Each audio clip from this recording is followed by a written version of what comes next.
الحمد لله وكفى وسلام على عباده الذين اصطفى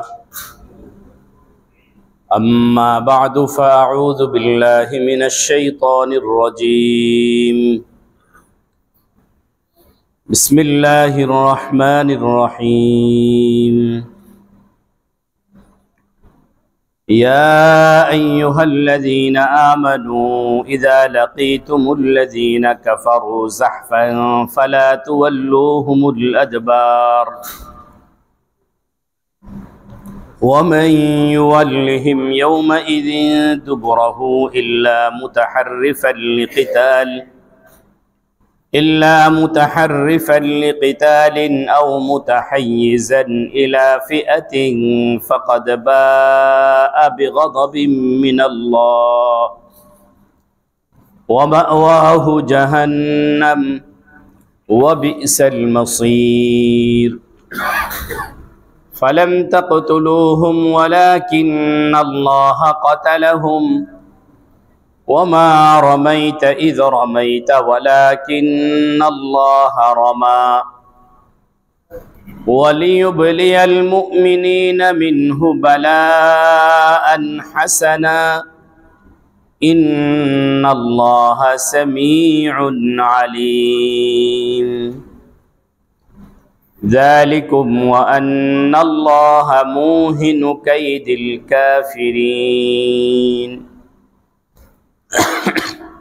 صدق الله مولانا العظيم وصدق رسوله النبي الكريم ونحن على ذلك لمن الشاهدين والشاكرين والحمد لله رب العالمين سبحانك لا علم لنا إلا ما علمتنا إنك أنت العليم الحكيم رب اشرح لي صدري ويسر لي أمري واحلل عقدة من لساني يفقه قولي ربي زدني علما ربي يسر ولا تعسر وتمم علينا بالخير وبك نستعين يا فتاح اللهم ألهمني رشدي شكري رحمة للعالمين الشاني কয়েকবার দুরূদ ইব্রাহিমী পড়ি اللهم صل على محمد وعلى آل محمد كما صليت على إبراهيم وعلى آل إبراهيم إنك حميد مجيد اللهم بارك على محمد وعلى آل محمد كما باركت على إبراهيم وعلى آل إبراهيم إنك حميد مجيد اللهم صل وسلم وبارك عليه الحمد لله সুম্মা আলহামদুলিল্লাহ আল্লাহ রব্বুল আলমিনের অসংখ্য শুকরিয়া যে আল্লাহ রব্বুল আলমিন আমাদেরকে মাগরিবের নামাজ জামাতের সাথে আদায় করার তৌফিক দান করেছেন। এই জন্য অন্তঃস্থল থেকে শুকরিয়া আদায় করি বলে আলহামদুলিল্লাহ। নামাজের পরে আল্লাহ রব্বুল আলমিন আমাদেরকে তাঁর কালামে মজিদের মজলিসে কিছু সময়ের জন্য বসার আল্লাহ পাক রব্বুল আলামিন তৌফিক দিয়েছেন। এই জন্য আবারও শুকরিয়া আদায় করি বলে আলহামদুলিল্লাহ। একটা নেক আমল সম্পাদনের পরে আরেকটা নেক আমলের তৌফিক লাভ করা, এটা খুশকিসমতি, এটা আগের নেয়ামত, আগের নেক আমলটি কবুল হয়েছে এর আলামত। দোয়া করতে থাকি আল্লাহ পাক রব্বুল আলামিন আমাদের নামাজকেও কবুল করে নেন, আমাদের এই মজলিসকেও যেন আল্লাহ পাক রব্বুল আলামিন কবুল করে নেন। সূরা আনফাল থেকে আমাদের আলোচনা চলছে। আজকে আপনাদের সামনে সূরা আনফালের 15 নম্বর আয়াত থেকে 18 নম্বর আয়াত পর্যন্ত তেলাওয়াত করা হয়েছে। এই আয়াতগুলোর মৌলিক আলোচ্য বিষয় বদরের যুদ্ধে আল্লাহ রাব্বুল আলামিনের বিশেষ একটা নিয়ামত এবং যুদ্ধক্ষেত্রের কিছু নীতিমালা আল্লাহ পাক রব্বুল আলামিন এই আয়াতগুলোতে বর্ণনা করেছেন।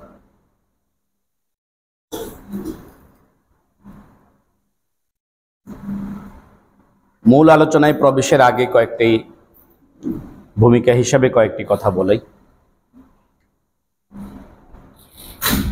বর্তমান পৃথিবীতে ইহুদি এবং খ্রিস্টানদের প্রচারণায় ইসলামের যে সকল বিধিবিধান সম্পর্কে মুসলমানদের মনে ভিন্ন রকমের বিশ্বাস জন্ম নিয়েছে, ইসলামের যে সকল বিধিবিধান নিয়ে মুসলমানরা বিভ্রান্ত, এই সকল বিধিবিধানের একটি হলো জিহাদ।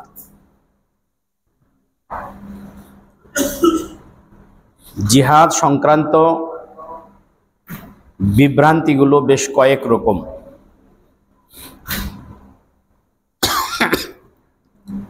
একটা বিভ্রান্তি হলো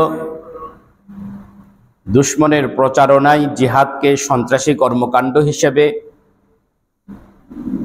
মুসলমানদের সামনে, বিশ্বের সামনে উপস্থাপন করা। জিহাদ সম্পর্কে আরেকটা বিভ্রান্তি হলো মুসলমান এখন প্রশ্ন তোলে যে জিহাদ কাদের বিরুদ্ধে করব। জিহাদ সম্পর্কে মুসলমানদের মধ্যে যে বিভ্রান্তি, এর আরেকটি বিভ্রান্তি হলো এই মারামারি কাটাকাটি, এটা কি ইসলাম পছন্দ করে কিনা। এই জিহাদ মানেই তো মারামারি কাটাকাটি, ইসলাম তো মারামারি কাটাকাটি পছন্দ করে না। এরকম নানা রকম বিভ্রান্তি ছড়িয়ে ইসলামের জিহাদ সম্পর্কে এখন মুসলমানদের অন্তরে বিরূপ একটা পরিবেশ তৈরি করে দেয়া আছে। জিহাদ সম্পর্কে মৌলিক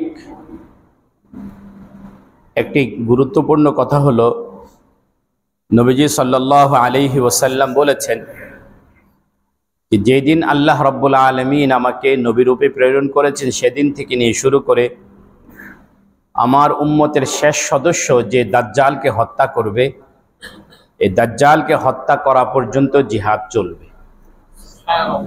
আল জিহাদু মাযিন মুনযু বা'আসানি আল্লাহু ইলা আন্না আখিরা উম্মতি তুকাতিলু মাসীহাদ দাজ্জাল। সুতরাং মুসলমানদের সতর্ক থাকা উচিত, জাগ্রত থাকা উচিত যে ইসলামের এই জিহাদের বিধান এটা সাময়িক কোনো বিধান ছিল না, এটা কিয়ামত পর্যন্ত সময়ের জন্য একটি চিরস্থায়ী বিধান। এক নম্বর কথা। দুই নম্বর কথা, রাসূল করিম সাল্লাল্লাহু আলাইহি ওয়াসাল্লাম বলেছেন যে প্রত্যেকটা জিনিসের একটা চূড়া আছে, একটা শৃঙ্গ আছে। ইসলামের চূড়া হলো জিহাদ। আল জিহাদু যিরওয়াতু সানামিল ইসলাম। ইসলামের চূড়া হলো জিহাদ। যতদিন পর্যন্ত মুসলমানদের মধ্যে জিহাদ অবশিষ্ট ছিল ততদিন পর্যন্ত মুসলমানরা পৃথিবীতে শৌর্য বীর্যের সাথে বসবাস করেছে। যেদিন থেকে মুসলমানরা জিহাদকে বর্জন করেছে সেদিন থেকেই মুসলমানদের উপর জিল্লতি চেপে বসেছে এবং যুগে যুগে ইহুদি এবং খ্রিস্টানরা, মুসলমানদের শত্রুরা, মুসলমানদের জিহাদের বিরুদ্ধে মুসলমানদেরকে বোঝানোর চেষ্টা করেছে। সম্মুখ সমরে কশিনকালেও অমুসলমানরা মুসলমানদের সাথে পেরে ওঠেনি। সম্মুখ সমরে অমুসলমানরা মুসলমানদের সাথে কোনো সম্মুখ সমরে কি ওঠেনি, পেরে ওঠেনি।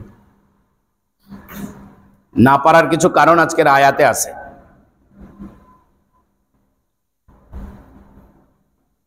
মুসলমানদের থেকে যদিও শত্রুর সংখ্যা যদি দ্বিগুণও হয়, 3 গুণও যদি হয়, তবুও মুসলমানরা কি করেছে? বিজয় অর্জন করেছে।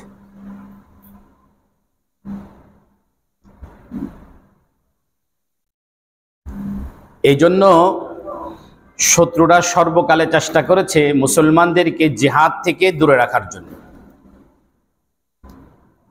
বিশেষ করে ক্রুসেডাররা যখন দ্বিতীয়বার বাইতুল মাকদিসকে দখল করে নিল, সুলতান সালাহুদ্দিন আল-আইয়ুবী রাহিমাহুল্লাহ তাআলা আনহু, তার আগে সুলতান নুরউদ্দিন জঙ্গি রাহিমাহুল্লাহ তাআলা আনহু এর নেতৃত্বে যখন মসজিদে আকসা পুনরুদ্ধারের কাজ চলছে, যখন ক্রুসেড যুদ্ধ চলছে, ক্রুসেড যুদ্ধ চলাকালীন সময়ে শত্রুদের সবচেয়ে বড় একটা সাজেশ বা একটা চক্রান্ত ছিল মুসলমান মুজাহিদদের অন্তরে জিহাদ সম্পর্কে বিরূপ ধারণা তৈরি করে দেওয়া। কারণ কোন সমরাঙ্গনেই ক্রুসেডাররা মুসলমানদের বিরুদ্ধে পেরে উঠতেছিল না। এই জন্য মুসলমানদের জিহাদি স্পৃহাকে দমন করে দেওয়ার জন্য তারা জিহাদের বিরুদ্ধে প্রপাগান্ডা চালাইত। ঠিক তেমনি ভাবে 200 বছরের গোলামির জিঞ্জির ভেঙে যখন মুসলমানরা, উপমহাদেশের মুসলমানরা যখন আবার জিহাদি চেতনায় জেগে উঠল, ইংরেজরা এই দেশে তাদের মিশনকে সাকসেস করার জন্য যে সকল প্রপাগান্ডা চালিয়েছে, এর মধ্যে একদল ভাড়াটিয়া তৈরি করতে তারা সক্ষম হয়েছে, যে ভাড়াটিয়ারা ফতোয়া দিয়েছিল ইংরেজ সরকারের বিরুদ্ধে জিহাদ করা হারাম। ইংরেজ সরকারের বিরুদ্ধে জিহাদ করা হারাম, এই ফতোয়াও এই উপমহাদেশে কি জারি হয়েছে। কারণ মুসলমানের ইজ্জত, সম্মান, শৌর্য, বীর্য আল্লাহ রাব্বুল আলামিন জিহাদের মধ্যে লুকিয়ে রেখেছেন। যদি বিশ্বাস না হয় তা আধুনিক আফগানের দিকে তাকায়া দেখেন। দীর্ঘ সময় পর্যন্ত তারা জিহাদের উপরেই ছিল। একটা সময় এসে পৃথিবীর সবচেয়ে সুপ্রিম 2টি পাওয়ার, একটা না 2টা সুপ্রিম পাওয়ারের সাথে তারা কি করেছে? মোকাবেলা করেছে। সোভিয়েত ইউনিয়নের সাথেও তারা মোকাবেলা করেছে, পরবর্তীতে আমেরিকার সাথে তারা মোকাবেলা করেছে। একটা পর্যায়ে এই পৃথিবীর 2টি সুপ্রিম পাওয়ারই তাদের কাছে নতি স্বীকার করতে কি হয়েছে? বাধ্য হয়েছে। এবং এই জিহাদের বদৌলতে তারা পৃথিবীতে এখন শৌর্য, বীর্য এবং ইজ্জতের সাথে এখন কি আছে? পৃথিবীতে মাথা উঁচু করে দাঁড়াচ্ছে।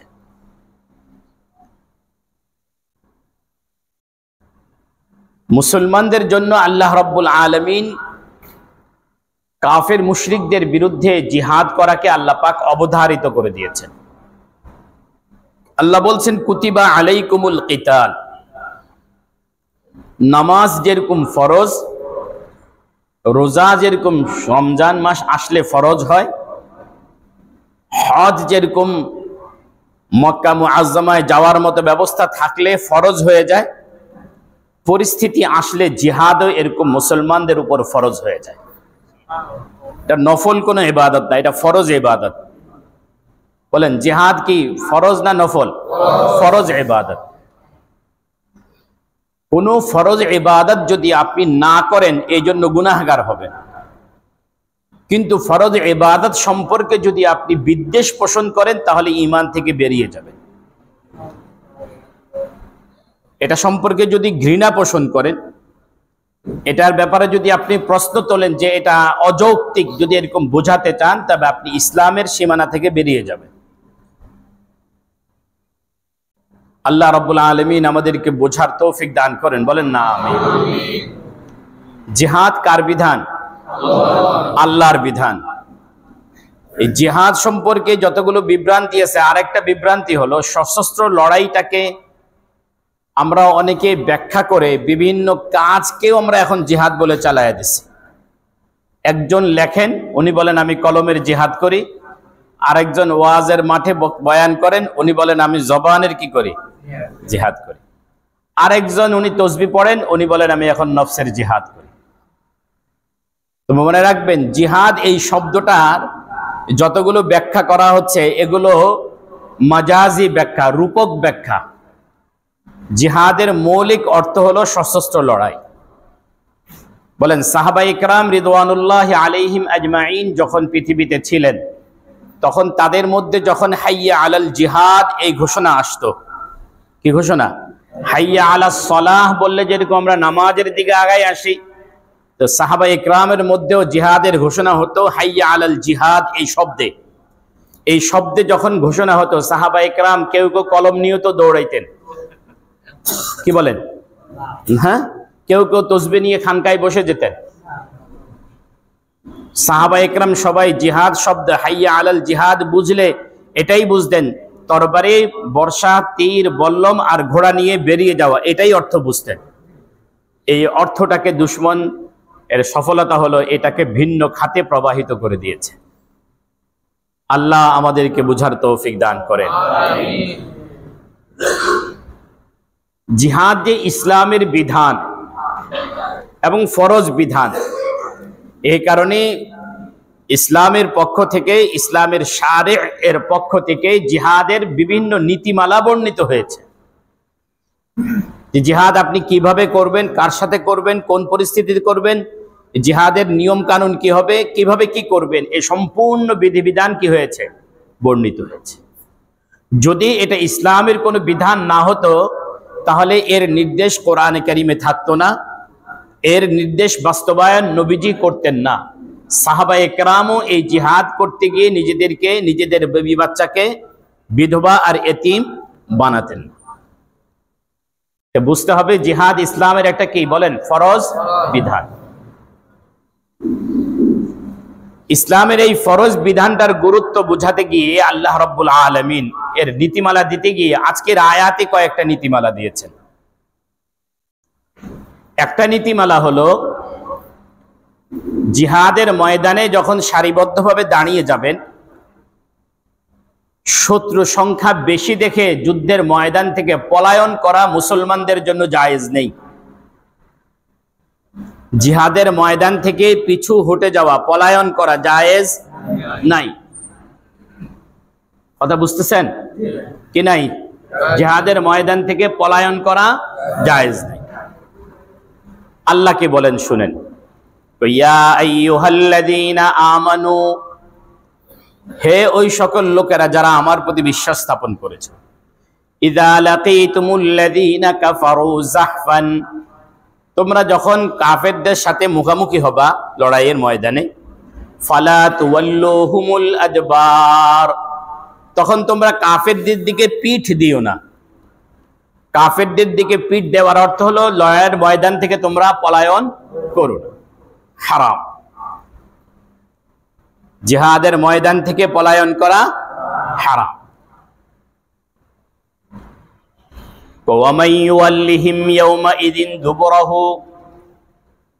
কেউ যদি জিহাদের ময়দান থেকে পলায়ন করে দুই কারণ ছাড়া, কয় কারণ?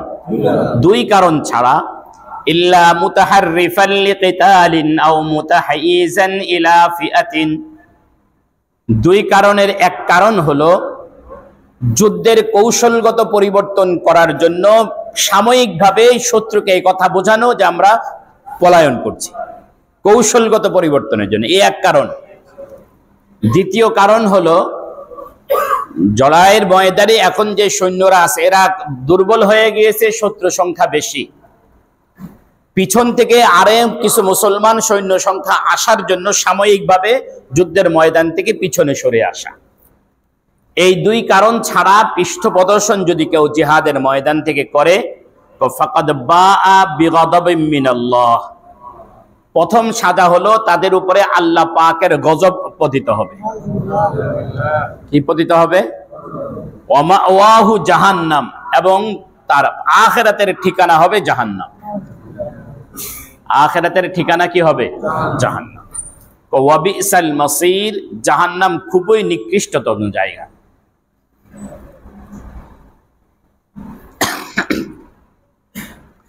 তাহলে যেই বিধান আল্লাহ রাব্বুল আলামিন দিলেন, জিহাদ ফরজ করলেন এবং বিধান দিলেন যে জিহাদের ময়দান থেকে কি করা যাবে না?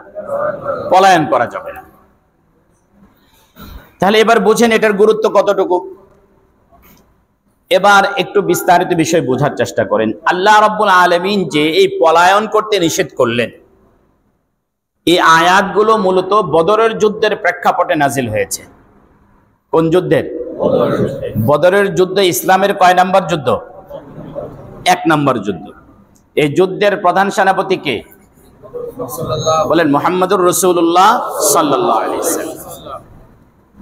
আল্লাহ রাব্বুল আলামিন যে জিহাদের ময়দান থেকে পলায়ন করতে নিষেধ করলেন, এই নিষেধাজ্ঞা কি ইসলামের সব জিহাদের জন্য বলবৎ, নাকি এই নিষেধাজ্ঞা শুধুমাত্র বদরের জন্য? এরকম আপনারা উত্তর দিতে তো বলি নাই। এই নিষেধাজ্ঞা সব জিহাদের জন্য না শুধুমাত্র বদরের জন্য?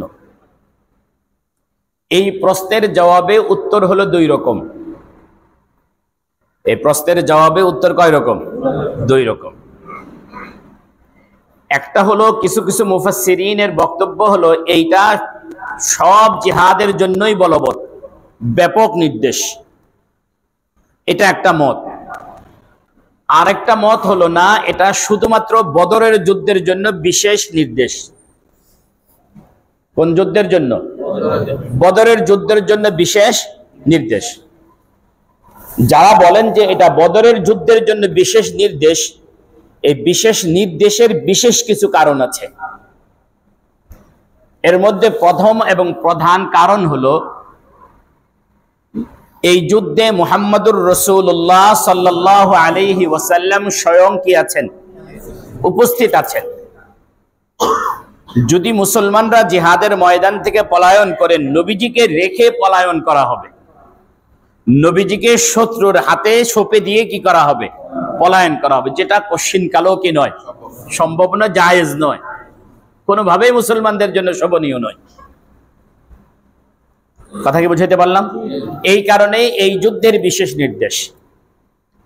এই যুদ্ধে পলায়ন করা হারাম, নিষেধ করে দিয়েছেন। এর বিশেষ কারণের আরেকটা বিশেষ কারণ হলো এই যুদ্ধে মুসলমানরা জিতবেই, এই ব্যাপারে আল্লাহ পাক আগে থেকে কি করে দিয়েছেন? বলেন, ভবিষ্যৎবাণী করে দিয়েছেন। এই যুদ্ধে মুসলমানরা জিতবে, এ ব্যাপারে আল্লাহ রাব্বুল আলামিন আগে থেকেই নবীজিকে কি করছেন?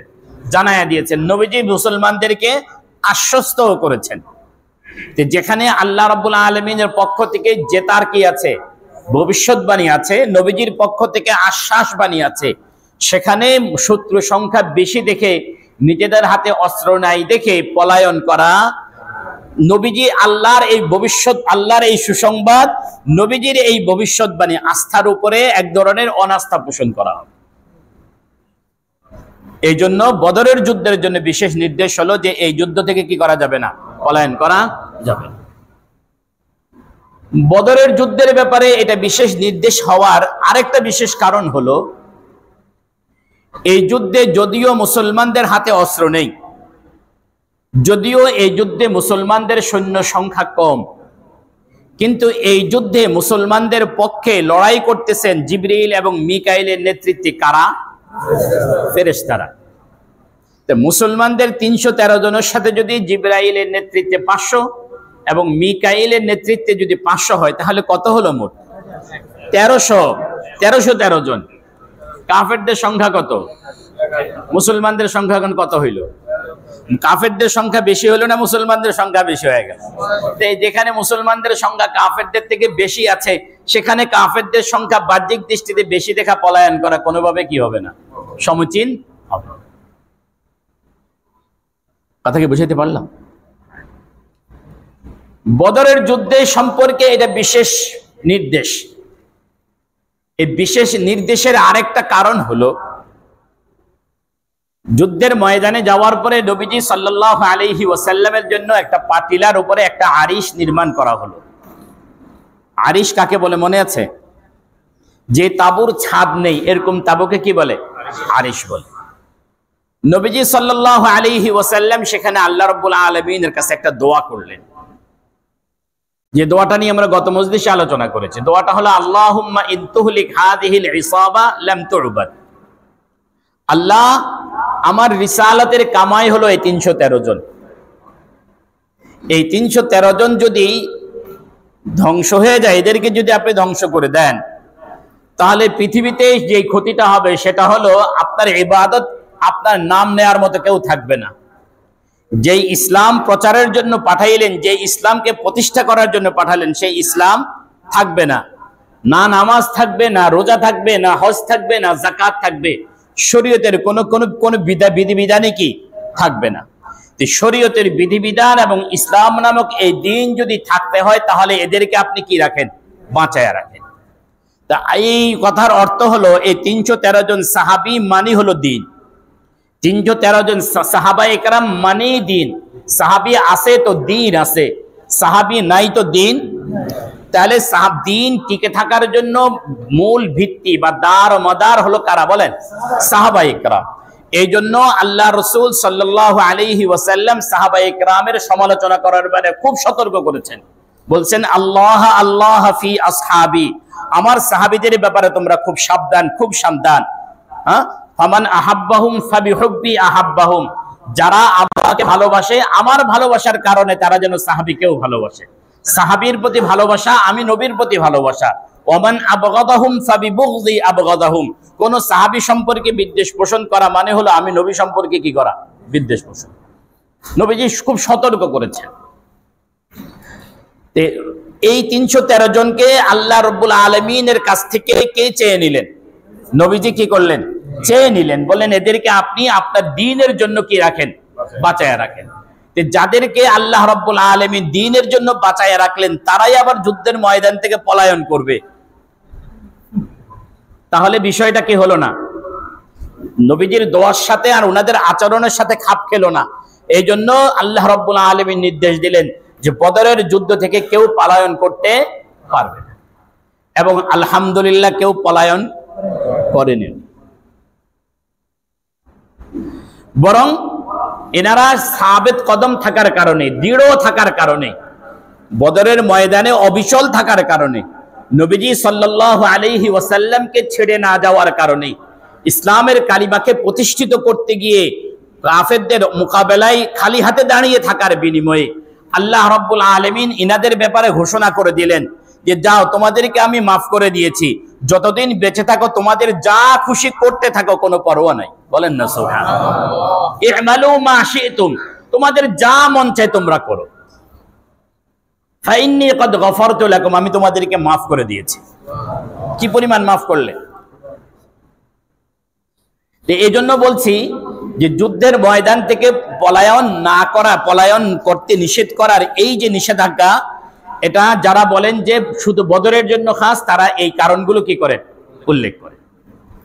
বাকি সর্বশেষ কথা হলো এই, যুদ্ধের ময়দান থেকে পলায়ন করা যায় কয় কারণে বলেছিলাম? 2 কারণে। আরো একটা কারণ মুফাক্কাহা ইকরাম বলেছেন। সে কারণটা হলো এই সূরা আনফালের 65-66 নম্বর আয়াতে এসে আল্লাহ পাক রব্বুল আলামিন সেই বিধানটা দিয়েছেন। বিধানটা হলো এই, যদি একজন মুসলমানের মোকাবেলায় 2 জন কাফির হয়, তাহলে পলায়ন করা জায়েজ নাই। যদি একজনের মোকাবেলায় যদি 3 জন হয়ে যায়, তাহলে যদি মুসলমান যদি পলায়ন করে, তাহলে সেটা পলায়ন হিসাবে গণ্য হবে না। কি বললাম বলেন তো? একজনের মোকাবেলায় কয়জন হলে? 2 জন হলেও আল্লাহ পাকের নির্দেশ হলো তুমি জিহাদের ময়দানে টিকে থাকো। যদি একজনের মোকাবেলায় কয়জন হয়ে যায়? 3 জন হয়ে যায়, তাহলে যদি কোনো মুসলমান পলায়ন করে, তবে সেটাকে কি করা হবে না? পলায়ন বলে ধরা হবে না। এই কারণে উহুদের ময়দানে সাহাবায়ে কেরাম সাময়িকভাবে যে পিছু হটে গিয়েছেন, এটাকে পলায়ন হিসেবে কি করা হয় নাই? গণ্য করা হয় নাই। হুনাইনের যুদ্ধে সাহাবায়ে কেরাম পিছু হটে গিয়েছেন, এই পিছু হটে যাওয়াকেও কি পলায়ন হিসাবে গণ্য করা হয় নাই। আব্দুল্লাহ ইবনে উমর রাদিয়াল্লাহু তাআলা আনহু আল্লাহর রসুল ওনাকে এক জায়গায় পাঠালেন, এক যুদ্ধে পাঠালেন। আব্দুল্লাহ ইবনে উমর রাদিয়াল্লাহু আনহু যুদ্ধের ময়দান থেকে চলে আসছেন, ওনার সাথে আরো কয়েকজন ছিল।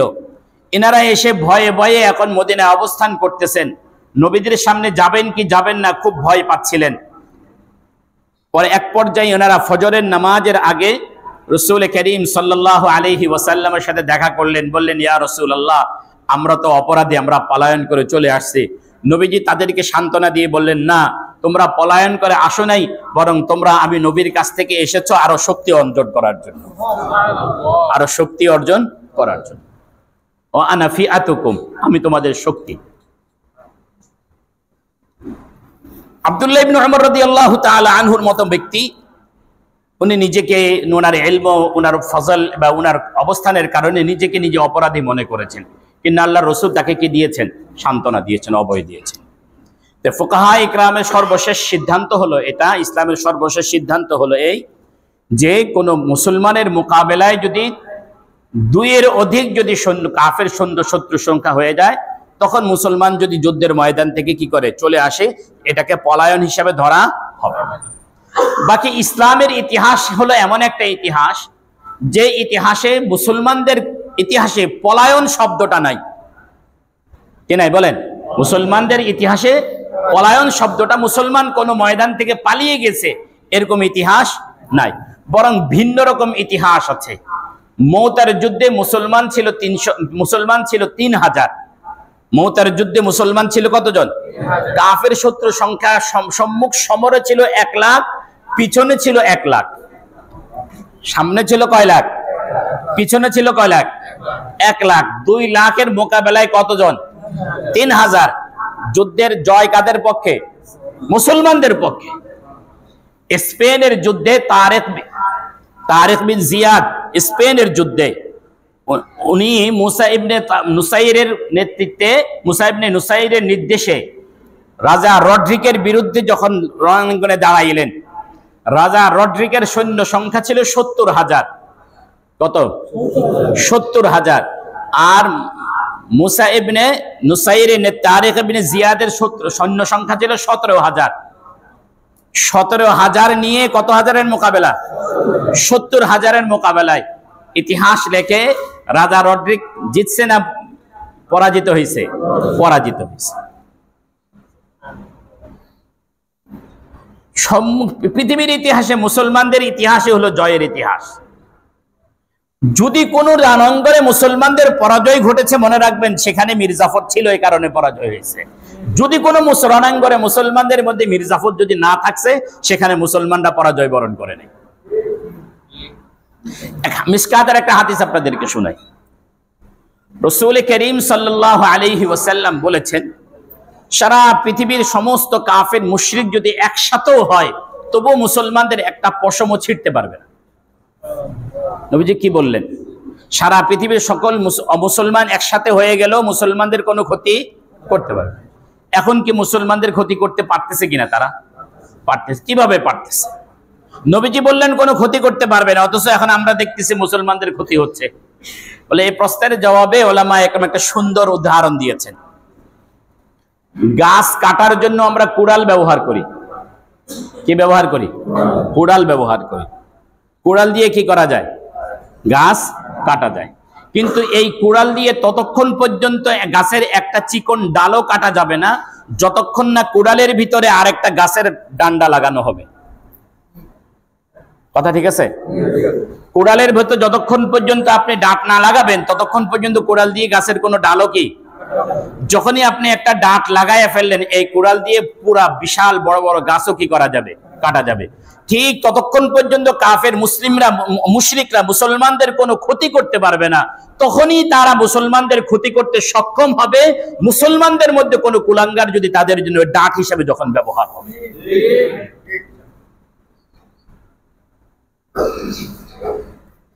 আল্লাহ, এজন্য মুসলমানদের ইতিহাস হলো বিজয়ের ইতিহাস। পরাজয় যেখানে আছে সেখানে মীর জাফর আছে। আল্লাহ রাব্বুল আলামিন এ জাতীয় মীর জাফর থেকে মুসলমানদেরকে হেফাজত করেন, বলেন না আমিন। যুদ্ধের ময়দান থেকে কৌশলগত কারণে পিছু হটে যায়, আর একটা হলো পিছন থেকে নতুন করে সৈন্য সংখ্যা নিয়ে নতুন করে আবার সজ্জিত হয়ে মুসলমান কাফেরদের বিরুদ্ধে দাঁড়ানোর জন্য সাময়িকভাবে পিছনে হটা। এই দুই রকম কি আছে? জায়েজ আছে। যদি কেউ পলায়ন করে তা আল্লাহ রাব্বুল আলামিন বলেন সে আল্লাহ পাকের গজবে নিপতিত হবে এবং তার ঠিকানা হবে কি? জাহান্নাম। এবার আল্লাহ রাব্বুল আলামিন বদরের যুদ্ধের এই জিহাদের এই বিধান দেওয়ার পরে বদরের যুদ্ধে আল্লাহ পাকের একটা বিশেষ নিয়ামতের কথা বলছেন। কি বলেন আল্লাহ? ফালাম তাকতুলুহুম ওয়ালাকিন্নাল্লাহা কাতালাহুম ওয়ামা রামাইতা ইয রামাইতা ওয়ালাকিন্নাল্লাহা রামা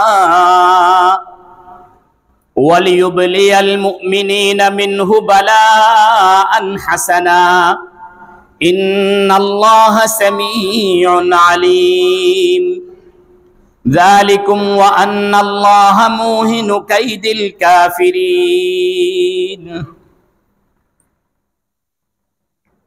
আল্লাহ বলেন ফালাম তাকতুলুহুম, তোমরা তাদেরকে হত্যা করনি, ওয়ালাকিন্নাল্লাহা কাতালাহুম, বরং আল্লাহ তাদেরকে হত্যা করেছেন। বদরের যুদ্ধে কাফের নেতা মারা গিয়েছে কয়জন? 70 জন। কতজন? 70 জন। 70 জন কাফেরদের বাগা বাগা নেতা বদরের যুদ্ধে কি হয়েছে? নিহত হয়েছে। এই যে 70 জন যে নিহত হলো, মুসলমানরা খুব খুশি। মুসলমানরা খুব কি খুশি যে আল্লাহ রাব্বুল আলামিন আমাদের নিরস্ত্র অবস্থায়ও আল্লাহ পাক তার বা কাফেরদের 70 জনকে কি করে দিলেন আমাদের হাতে। এখন মুসলমানরা খুশি এবং খুশির একটা পর্যায়ে বলেন কার কার হাতে কে কে নিহত হয়েছে এনারা এটা আলোচনা করছেন যে আমি অমুককে মেরেছি, আমি অমুককে মেরেছি, আমি অমুককে মেরেছি। এই মুসলমানদের মধ্যে যখন এই আলোচনা চলছে তা আল্লাহ রাব্বুল আলামিন জিবরাইল আমিনের মাধ্যমে এই আয়াত আল্লাহর নবীর কাছে পাঠায়া বললেন যে তোমরা কেউ কিছু করো নাই, যা কিছু করছেন সব করছেন কে? আল্লাহ। তো এই জন্য কোন আমল এই আয়াত থেকে উলামা ইকরাম বলেন যে কোন নেক আমল করতে পারার পরে ওই নেক আমল করছেন যে এটা আপনার ক্রেডিট নয়, ক্রেডিটটা কার? আল্লাহ আপনাকে দিয়ে ওই নেক আমলটা কি করছেন? করাইছেন। আচ্ছা এবার বলেন তো দেখি, আমাদের সমাজের কিছু মানুষ আমরা এরকম আছি, এই কিছুদিন হলো উনি নামাজ ধরেছেন, রোজা করা শুরু করছেন, মসজিদেও আসেন, দাড়িও রাখছেন, টুপিও পরেন, জুব্বাও পরছেন, একদম আজানের আগে মসজিদে চলে আসছেন, মোটামুটি এখন দিন ধর্ম পালন করা শুরু করছেন। কিন্তু কিছুদিন পরে দেখা গেছে বিপদ আপদ কিন্তু ওনার পিছনে ছাড়তেছে না। বিপদ আপদ ওনার কি পিছু ছাড়তেছে না। উনি বিপদ আপদের ধাক্কায় পড়ে মসজিদে আসছেন কিন্তু বিপদ আপদ ওনাকে ছাড়তেছে না। এবার কিছুদিন পরে উনি বলা শুরু করলেন বুঝলাম না, নামাজ রোজা তো আমরা সবই করতেছি তবুও তো বিপদ যায় না। কথা বুঝাইতে পারছি?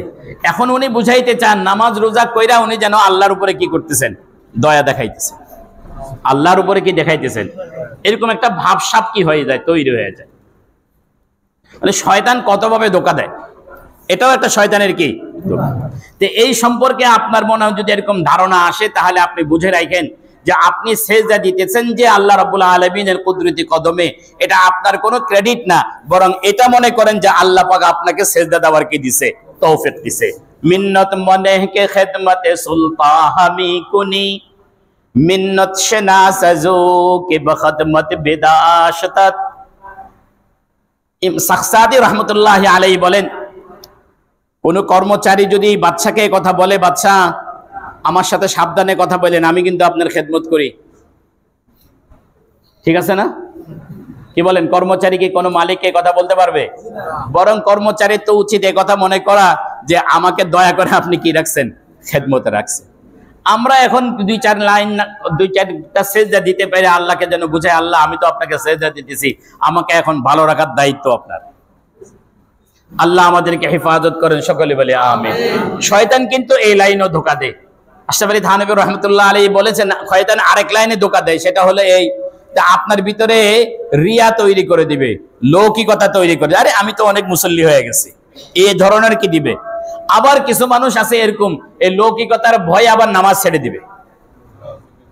হ্যাঁ আমি এখন গেলে আমার ভিতরে অহংকার তৈরি হয়ে যাচ্ছে, আহা অহংকার হলে তো নামাজ নষ্ট হয়ে যাবে, এই ভয়ে উনি আবার কি দিবেন? নামাজ ছেড়ে দিবে। এই জন্য থানবী রহমতুল্লাহ আলাইহি বলেন, তোমার ভিতরে যদি হালত যদি তৈরি হয়ে যায় তা আমল ছাড়ার দরকার নাই, আমলটা করতে থাকো, এক সময় আমলের বদৌলতে আল্লাহ পাক তোমার মনের এই হালতটাকে কি করে দিবেন, পরিবর্তন করে। সাহাবা ইকরাম আলোচনা করতেছিলেন যে আমি এটা করেছি, আমি এটা করেছি। এরকম গর্ব করা দ্বারা আমলের সওয়াব বরকত নষ্ট হয়ে যায়। তা আল্লাহ রাব্বুল আলামিন তাদের ইসলাহ করলেন, বললেন তোমরা, আল্লাহ বলেন ফালাম তাকতুলুহুম, তোমরা কেউ কাউকে মারো নাই। ফালাম তাকতুলুহুম, তোমরা কেউ তাদেরকে কি করো নাই, মারো নাই। মেরেছেন কে? আল্লাহ। ওয়ালাকিন্নাল্লাহা কাতালাহুম। এখন আমি যদি আপনাদেরকে বোঝার জন্য একটা প্রশ্ন করি, আল্লাহ রাব্বুল আলামিন মারলেন কিভাবে? জিহাদের ময়দানে লড়াই করলে তো সাহাবা ইকরাম করছে, আবু জাহেলের গলায় ছুরি চালাইলে তো ওই দুই ভাই চালাইছে, ঠিক না? আবু জাহেলের গলায় ছুরি চালাইলে কি ওই ছোট্ট দুই ভাই তো কি করছে, ছুরি চালাইছে। তাহলে ছোট্ট দুই ভাই কি আবু জাহেলকে মারে নাই? আল্লাহ মুফাসসিরিন ইকরাম বলেন যে যদিও বাহ্যিক দৃষ্টিতে তোমরা তাদের হত্যার কারণ ঘটেছো, কিন্তু কারোকে মারলেই যে তার জীবন থেকে রূহ বেরিয়ে যাবে এটা তোমাদের বসের ভিতরে ছিল না, তোমাদের সাধ্যের ভিতরে ছিল না, বরং রূহ দেওয়া নেওয়ার মালিক কে? আল্লাহ। ফালাম তাকতুলুহুম ওয়ালাকিন্নাল্লাহা কাতালা। তোমরা মারো নাই, আল্লাহ মারছেন জিহাদের ময়দানে, তাহলে তোমরা করছো। বলে জিহাদের ময়দানে তোমাদের ক্রেডিট কি হলো তাহলে? বলে জিহাদের ময়দানে তোমাদের ক্রেডিট তো হলো এই, তোমরা তো লড়াইয়ের ময়দানে ছিলে, বাহ্যিক দৃষ্টিতে দুনিয়ার আসবাব তোমাদের হাতে ছিল না, খালি হাতে কেউ তো কাউকে কি করা যায় না, মারা যায় না। তোমরা তাদেরকে যেন কুপকাত করতে পারো এই জন্য পরিবেশ পরিস্থিতি যা কিছু করা দরকার সব তৈরি করে দিয়েছেন কে?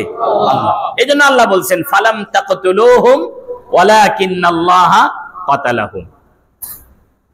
আল্লাহ। ওয়ামা রামাইতা ইয রামাইতা ওয়ালাকিন্নাল্লাহা রামা। আচ্ছা, ফালাম তাকতুলুহুম এখানে আরো কিছু ঘটনা আছে। এই আয়াত সম্পর্কে বলা হয় যে এটা হুনাইনের যুদ্ধ সম্পর্কে নাজিল হয়েছে। রাসূল করিম সাল্লাল্লাহু আলাইহি ওয়াসাল্লাম হুনাইনের যুদ্ধে কাফেরকে লক্ষ্য করে যুদ্ধের নবীজি সাল্লাল্লাহু আলাইহি সাল্লাম বর্ষা নিক্ষেপ করেছিলেন, এটা গিয়ে কাফেরদের গায়ে লেগেছিল। এই দিকে লক্ষ্য করে আল্লাহ পাক বলেছেন ফালাম তাকতুলুহুম ওয়ালাকিন্নাল্লাহা কাতালাহুম ওয়ামা রামাইতা ইয রামাইতা ওয়ালাকিন্নাল্লাহা রামা। আরেকটা ঘটনা আছে, উবাই ইবনে কাব, চিনেন তাকে? কে? মুনাফিক সর্দার। কে? মুনাফিক সর্দার উবাই ইবনে কাব। উবাই ইবনে কাব নবীজিকে ধমক দিছে যে আমি তোরে দেখে নিব। বলেন না নাউযুবিল্লাহ। নবীজিকে দেখে নেওয়ার কি দিছে? ধমক দিছে। তো নবীজি তাকে বলছেন আমি তোমাকে হত্যা করব, আমি তোমাকে হত্যা করব। উহুদের যুদ্ধের দিন উবাই ইবনে কাব ঘোড়ার পিঠে আরোহণ করে নবীজির দিকে আগায় আসতেছে। সাহাবা একরাম দেখে বাধা দিলেন, নবীজি বললেন তাকে আসতে দাও। মুসআব ইবনে উমাইর রাদিয়াল্লাহু তাআলা আনহু ঠেকাইলেন, তিনি শহীদ হয়ে গেলেন। উবাই ইবনে কাব নবীজির কাছাকাছি চলে আসলেন। তো নবীজির হাতে একটা বর্শা ছিল, নবীজি বর্শাটা উবাই ইবনে কাবের দিকে মারলেন।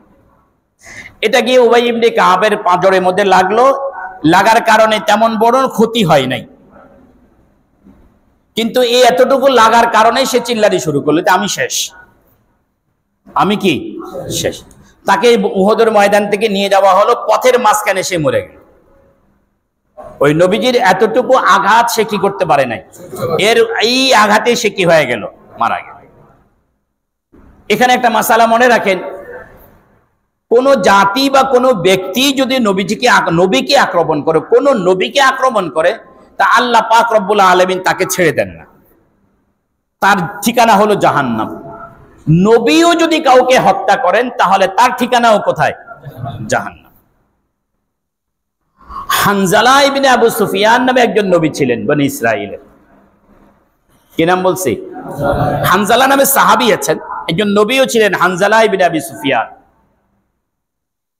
ইনি তার কওমের লোকদেরকে দাওয়াত দিচ্ছিলেন, কওমের লোকেরা ওনাকে নিয়ে তামাশা শুরু করলো। খুব তামাশা করলো।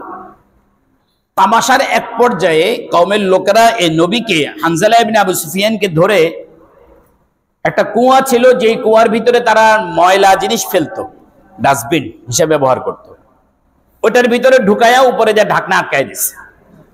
নাউজুবিল্লাহ বলেন। 3 দিন পরে গেছে, ঢাকনা উঠাইয়া বলতেছে, নবী কেমন আছো? উপহাস। হানজালা ইবনে আবু সুফিয়ান সেখানে থেকে বললেন, ইয়া কওমি ইবুদুল্লাহ মা লাকুম মিন ইলাহিন গায়রু, ও আমার কওম, আমি তোমাদেরকে দাওয়াত দিচ্ছি আল্লাহ ছাড়া কোনো ইলাহ নাই, তোমরা আল্লাহর ইবাদত করো। লোকেরা বলল, এই তো এখনো মাথা ঠিক হয় নাই, ঢাকনা দিয়ে রাখো। আবার ঢাকনা দিয়ে চলে গেছে। কয়েকদিন পরে আবার আসছে, আবার ঢাকনা তুলছে, জিজ্ঞাসা করতেছে, নবী কেমন আছেন? তো নবী আবারও বললেন, ইয়া কওমি ইবুদুল্লাহ মা লাকুম মিন ইলাহিন গায়রু। কওমের নেতারা বলতেছে, না, এর তো মাথা এখনো ঠিক হয় নাই। তো সবাই কোদাল আর টুকরি নিয়ে আসছে, বলে মাটি কাটো, একে এখানে জীবিত দাফন করে ফেলবো। তো এরা মাটি কেটে কোমর পর্যন্ত গাড়লো। গামার পরে জিজ্ঞাসা করলো, নবী কেমন আছেন? নবী তখনও বলছেন, ইয়া কওমি ইবুদুল্লাহ মা লাকুম মিন ইলাহিন গায়রু। বলে, না, এর মাথা এখনো ঠিক হয় নাই, মাটি আরো দাও।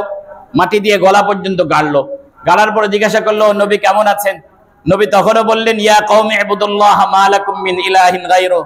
এরা বলল, না, নবীর এখনো মাথা কি হয় নাই, ঠিক হয় নাই।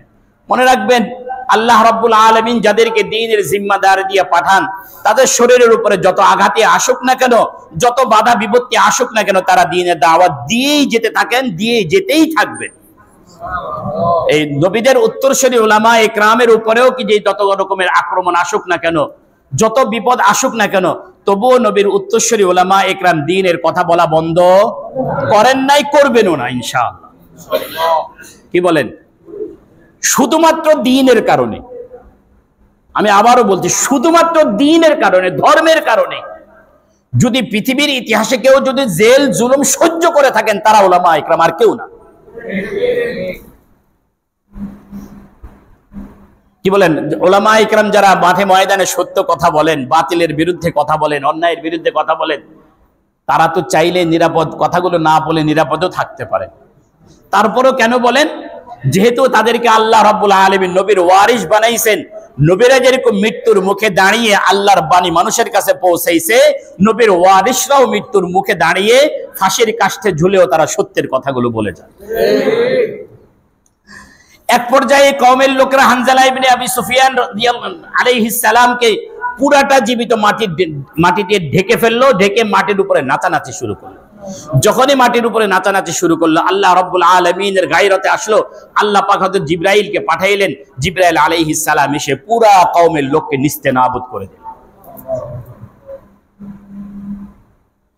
এই জন্য কোন নবীকে যদি কেউ হত্যা করে, তা আল্লাহ পাক রব্বুল আলামিন সেই জাতিকে বা সেই ব্যক্তিকেও কি করেন না, ছাড় দেন না। তার ঠিকানা কোথায়? জাহান্নাম। নবীও যদি কাউকে হত্যা করেন, তার ঠিকানাও কোথায়? স্বাভাবিকভাবে নবীরা কাউকে হত্যা করেন না, কিন্তু উবাই ইবনে কাব এই উম্মতের ওই কমবখ্ত, ওই নালায়েক ব্যক্তি, যে আল্লাহর রাসূলের আঘাতে শিকি হয়ে গেছে, জাহান্নাম রসিদ হয়েছে। এখন উবাই ইবনে কাবকে নবীজি যে বর্ষা মেরেছেন, এটা কাছে থেকে মারেন নাই, দূর থেকে মেরেছেন। যে দূর থেকে বর্ষা মারার পরে সেটা তার গায়ে লাগা, তা আল্লাহ বুঝাইতে চাইলেন, ফালাম তাকতুলুহুম ওয়ালাকিন্নাল্লাহ কাতালাহুম। আপনি তাকে হত্যা করেন নাই, হত্যা করেছে কে? আপনি ওমা রমাইতা ইয রমাইতা, আপনি যখন তার দিকে বর্ষা মেরেছেন, আপনি মারেন নাই, মেরেছেন কে? আল্লাহ। এই ঘটনার দিকে ইঙ্গিত রয়েছে। তাফসীরের কিতাবে এই আয়াতের শানে নুজুল হিসেবে আরেকটা ঘটনা উল্লেখ আছে, যেটা এই আয়াতের প্রতিপাদ্য।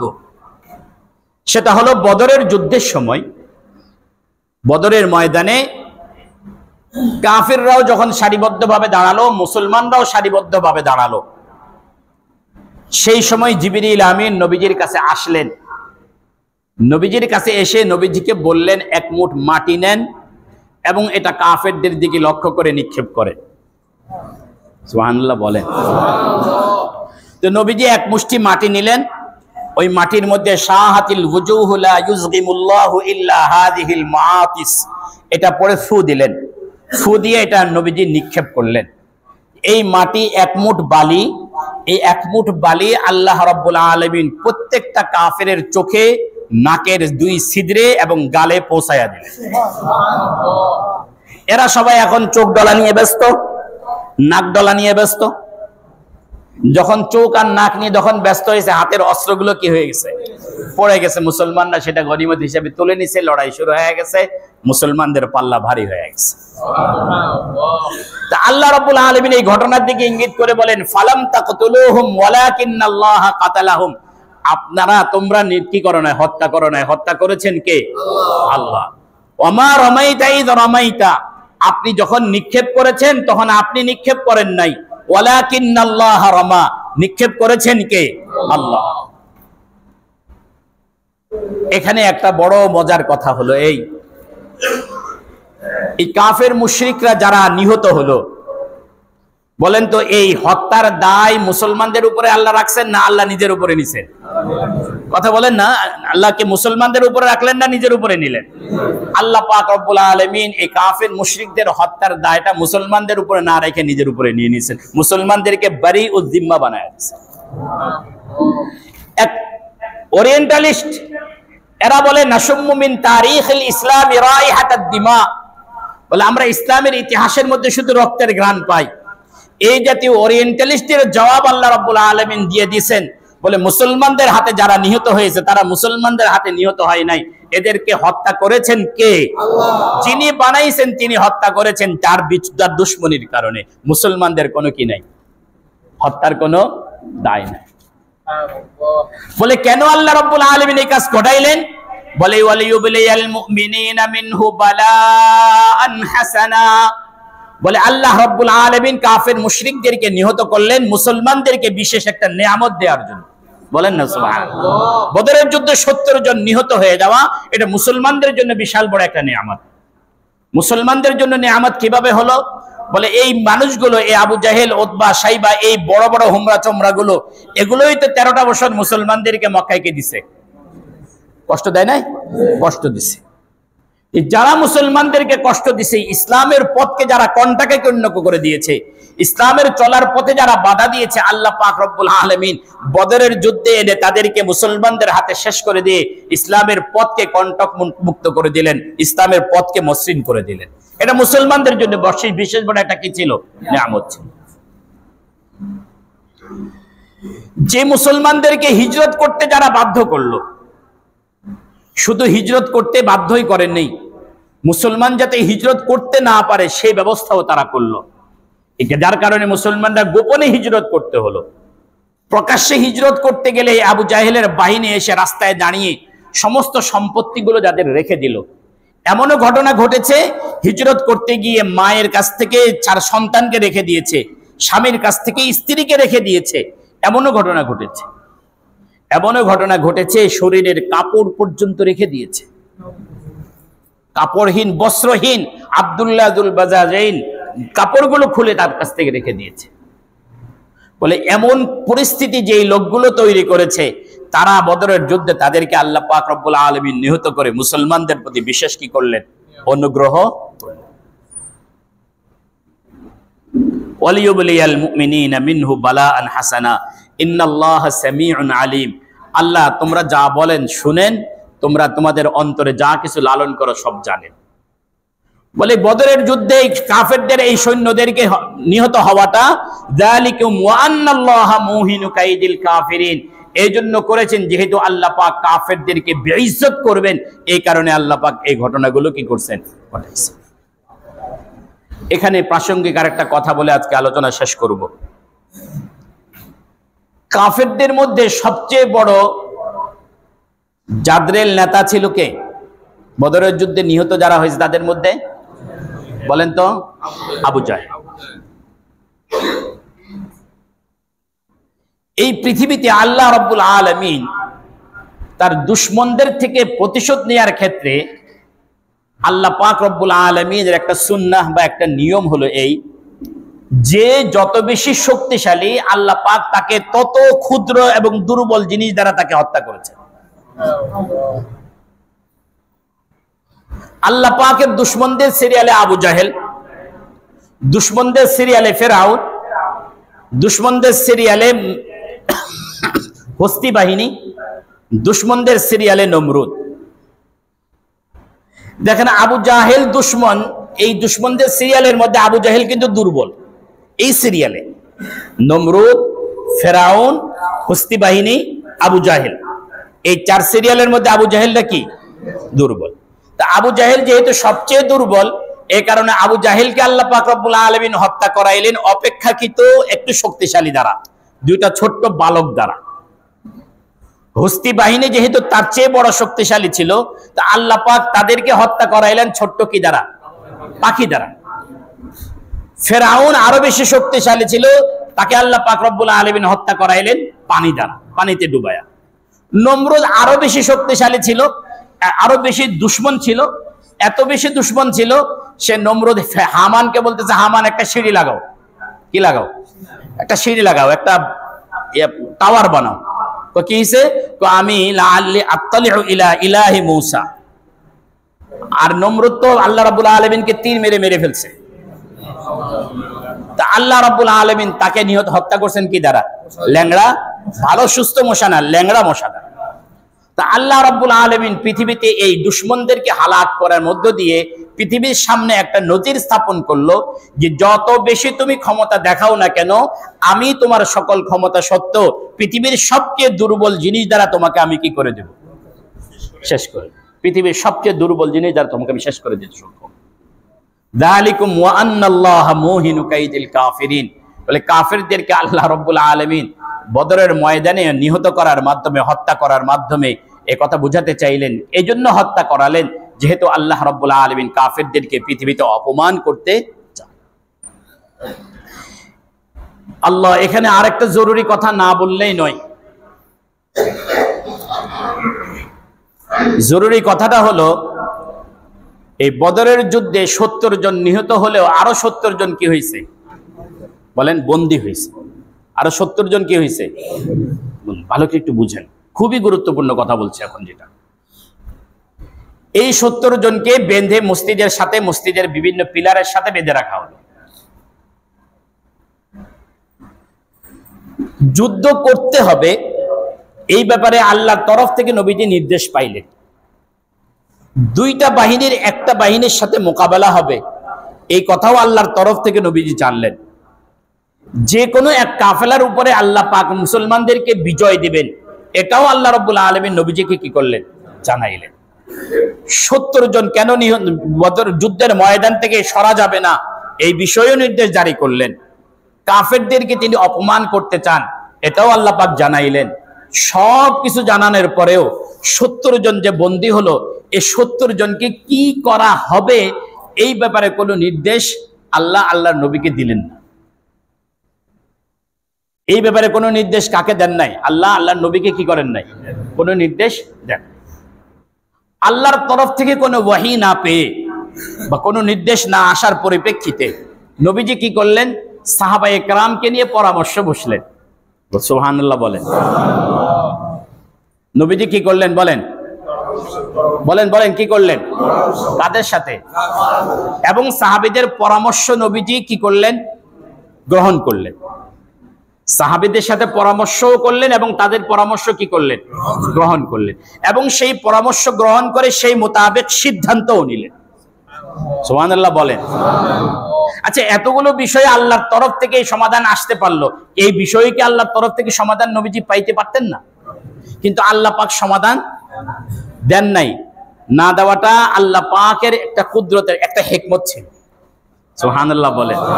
হিকমতটা হলো এই, আল্লাহর নবীকে দিয়ে সাহাবীদের কাছ থেকে পরামর্শ নিয়ে নবীজি সাহাবীর কথার উপরে আস্থা রেখে সিদ্ধান্ত নিলেন। পৃথিবীর সামনে সাহাবীদের মর্যাদা প্রতিষ্ঠিত হয়ে গেল। বলে সাহাবী তো ওই জামাত যাদের কথার উপরে আস্থা রাখছেন কে? সাইয়্যিদুল মুরসালিন, যিনি ওহী লাভ করেন তিনি আস্থা রাখছেন। যার প্রত্যেকটা সিদ্ধান্ত ওহীর ভিত্তিতে চলে, তিনি তার কাদের কথার উপরে সিদ্ধান্ত আস্থা রাখছেন? আরে কথা বলেন না, কাদের সিদ্ধান্ত কথার উপরে? সাহাবীদের কথার উপরে আস্থা রাখছেন। বরং কোন কারণে নবীজি যদি সাহাবীদের প্রতি একবার অসন্তুষ্ট হয়েছেন, তা আল্লাহর নবী সাহাবীদের পক্ষে ওকালতি করে নবীকে বলতেছেন, ও নবী, সাহাবীদের প্রতি অসন্তুষ্ট হয়ে লাভ নেই, ওয়াশাবিরহুম ফিল আমরি, আপনি বিভিন্ন বিষয়ে তাদের সাথে পরামর্শ করেন। নবীজি শুধুমাত্র বদরের যুদ্ধের 70 জনের ব্যাপারে সাহাবায়ে কেরামের পরামর্শক্রমে সিদ্ধান্ত নিয়েছেন তা না, বরং নবীজির জীবনে আপনি যদি আলোচনা পড়েন যদি, তাহলে দেখবেন এরকম অনেকগুলো সিদ্ধান্ত নবীজি সাহাবীদের সাথে পরামর্শ করে নিয়েছেন। সাহাবায়ে কেরামের সাথে পরামর্শ করে সিদ্ধান্ত নেওয়ার অর্থ হলো সাহাবায়ে কেরামের সিদ্ধান্তকে নবীজি কি করে নেওয়া, কথা বলেন না কেন, মেনে নেওয়া। পরামর্শ করে একজনের সিদ্ধান্ত তখনই মেনে নেওয়া হয় যা ওর প্রতি আস্থা থাকলে তার সিদ্ধান্ত কি করা হয়। তাহলে সাহাবায়ে কেরামের সিদ্ধান্তের উপরে আস্থা কার? নবীজির। প্রথম আস্থা কার? নবীজির। সাহাবায়ে কেরামের সিদ্ধান্তের উপরে আস্থা সবার উপরে কার? আল্লাহর। এখন আল্লাহ রাব্বুল আলামিন যাদের সিদ্ধান্তের উপরে আস্থা রাখেন, নবীজি যাদের সিদ্ধান্তের উপরে আস্থা রাখেন, আমরা এখন এত বড় স্কলার, আমরা সাহাবীদের সিদ্ধান্তের উপরে আস্থা রাখতে পারি না। কথা বুঝাইতে পারিনি। এখন আমাদের মধ্যে কিছু লোক আসছে, আইসা সাহাবায়ে কেরাম সম্পর্কে নানা রকম কথাবার্তা বলা শুরু করছেন। বলছে আমরা সাহাবীর কথার উপর আস্থা রাখবো কিভাবে? সাহাবী তো ভুল করছেন। কি করছেন? সাহাবী কি করছেন? তো যারা ভুল করেন তাদের কথার উপরে আস্থা রাখা যায় কিভাবে? কথা আস্থা তো রাখতে হবে তার কথার উপরে যিনি কি করেন না, ভুল করেন। খুব সুন্দর যুক্তি। আমি বলি যারা ভুল করছেন তারা কি ভুলের উপরে প্রতিষ্ঠিত ছিলেন না তাদের ভুলের জন্য তারা তওবা করছেন? কথা বলেন না, তারা কি ভুলের উপরে ছিলেন না ভুলের জন্য তওবা করছেন? ভুলের জন্য তওবা করছেন। আপনিও তো ভুল করেন, আপনি ভুল করার পরে কি করবেন এটা যদি আপনাকে হাতে কলমে শিখিয়ে না দেওয়া হতো তাহলে আপনি তো খুঁজে পাইতেন না। কারণ নবীদের জিন্দেগিতে তো কোনো গুনাহ নাই, গুনাহ থেকে তওবা করবেন কিভাবে আপনি? তা আমরা তো এমন একটা মডেল থাকা দরকার যিনি গুনাহ করার পরে কি করছেন। এখন আপনি বলেন তো দেখি, যিনি গুনাহ করার পরে তওবা করছেন ওনার জীবনের দিকে যদি তাকান তাহলে কোন দিকে তাকাবেন? গুনার দিকে তাকাবেন না তওবার দিকে তাকাবেন? মানে আপনার দৃষ্টি যদি খারাপ হয় তাহলে শুধু আপনি গুনাহ পর্যন্ত দেখবেন, তওবা দেখবেন না।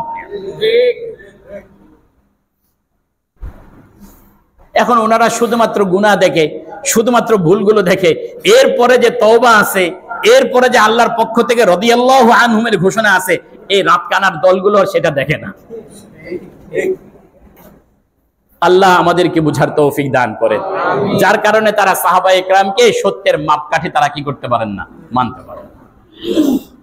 তা আল্লাহ রাব্বুল আলামিন নবীজির মাধ্যমে সাহাবায়ে কেরামের জামাতটাকে এমন একটা পর্যায়ে উন্নতি করলেন বদরের এই ঘটনা দিয়ে, যে আল্লাহ রাব্বুল আলামিন সবগুলো বিষয়ে আসমানি সিদ্ধান্ত দিয়েছেন, কিন্তু একটা ব্যাপারে এসে সিদ্ধান্ত না দিয়ে সাহাবায়ে কেরামের কাছ থেকে সিদ্ধান্ত নিলেন আল্লাহর নবী, সিদ্ধান্ত মোতাবেক পরামর্শ মোতাবেক হুকুমও জারি করলেন, করে সাহাবায়ে কেরাম যে পরবর্তী জীবনে উম্মতের সামনে দ্বারা যে সিদ্ধান্ত দিবেন এই সিদ্ধান্তগুলো যাতে উম্মত মেনে নিতে পারে এমন একটা রাস্তা আল্লাহ রাব্বুল আলামিন তৈরি করে দিলেন।